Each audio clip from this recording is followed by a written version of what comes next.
Hello everyone, कैसे हैं आप सब लोग।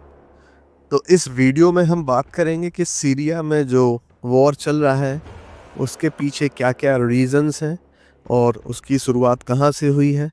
तो इस वीडियो में आप एंड तक बने रहें। मैं बिल्कुल सिंपल लैंग्वेज में, बिल्कुल सरल भाषा में आपको समझाऊंगा ताकि आप बहुत अच्छे से समझ पाएँ इसके पीछे क्या क्या रीजंस हैं।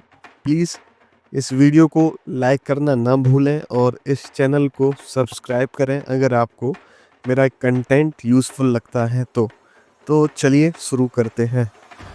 तो इसकी शुरुआत सबसे पहले होती है जिसमें क्या होता है, सरकार और लोगों के बीच तनाव पैदा होता है। इसके पीछे रीजंस क्या होते हैं। सीरिया में एक डिक्टेटर यानी तानाशाह था जिसका नाम है बशर अल असद, जो ईयर 2000 से पावर में था।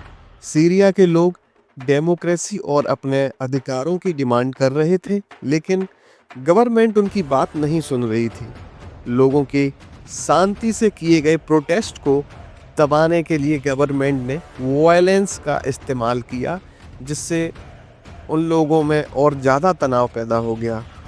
इसके बाद दूसरा मुख्य कारण है अरब स्प्रिंग का प्रभाव। 2010 से 2011 में अरब देशों में एक मूवमेंट शुरू हुई थी जिसे अरब स्प्रिंग नाम से जाना गया। इस मूवमेंट में लोग डिक्टेटरशिप के खिलाफ प्रोटेस्ट कर रहे थे और डेमोक्रेसी की डिमांड कर रहे थे।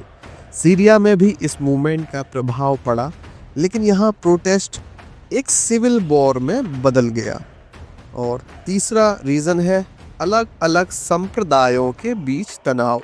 सीरिया में लोग अलग अलग संप्रदायों से हैं, जैसे सुन्नी मुस्लिम्स, शिया मुस्लिम्स और कुर्द्स। बशर अल असद की सरकार शिया सेक्ट को सपोर्ट करती थी, जबकि वहाँ ज़्यादातर पॉपुलेशन सुन्नी मुस्लिम्स की है।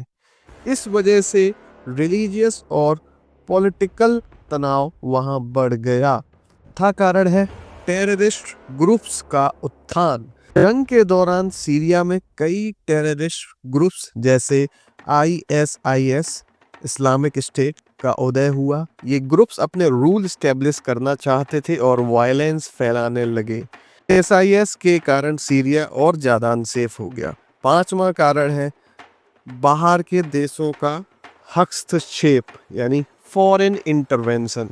सीरिया वॉर और ज़्यादा कॉम्प्लेक्स तब बन गया जब अलग अलग कंट्रीज़ ने अपने इंटरेस्ट के लिए वॉर में इन्वॉल्व होना शुरू कर दिया, जैसे रसिया और ईरान।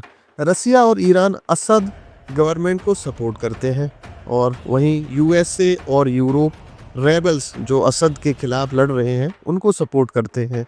वहीं जो तुर्की है वो कुर्द्स के खिलाफ एक्शन ले रहा है।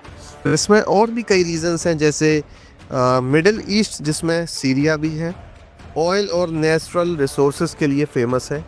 दुनिया के बड़े बड़े देश जैसे USA और रसिया सीरिया में अपनी पावर दिखाना चाहते हैं ताकि उनका कंट्रोल इन रिसोर्सेज पर रहे, और जिसके कारण सीरिया में जो वॉर हो रहा है कई लोग रेफ्यूजीज बन गए हैं जो अपने घर बार छोड़कर दूसरे देशों में शरण लेने के लिए मजबूर हैं। कई लोगों की जान भी चली गई है और जिन्हें मरने से बचा लिया गया है उनका जीवन स्ट्रगल से भरा है। आप देख ही रहे होंगे न्यूज़ में आए दिनों।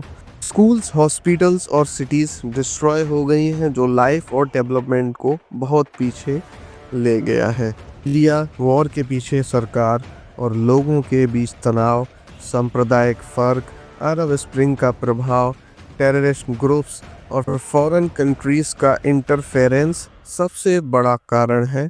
यहाँ के लोग अब शांति और समाधान की ज़रूरत में हैं। वो मांग कर रहे हैं कि जल्दी से जल्दी हमारे देश में भी शांति हो ताकि हम एक अच्छी लाइफ जी पाएँ और हमारी फ्यूचर जनरेशन्स भी अच्छे से रिसोर्सेज का इस्तेमाल करके अपने जीवन में तरक्की कर पाए। तो कैसी लगी ये वीडियो? आशा करता हूँ कि आपको ये वीडियो अच्छी लगी होगी और आपको सब कुछ समझ में आया होगा इस वीडियो के माध्यम से। तो thank you so much for watching. Bye. जय Hind. This morning in the town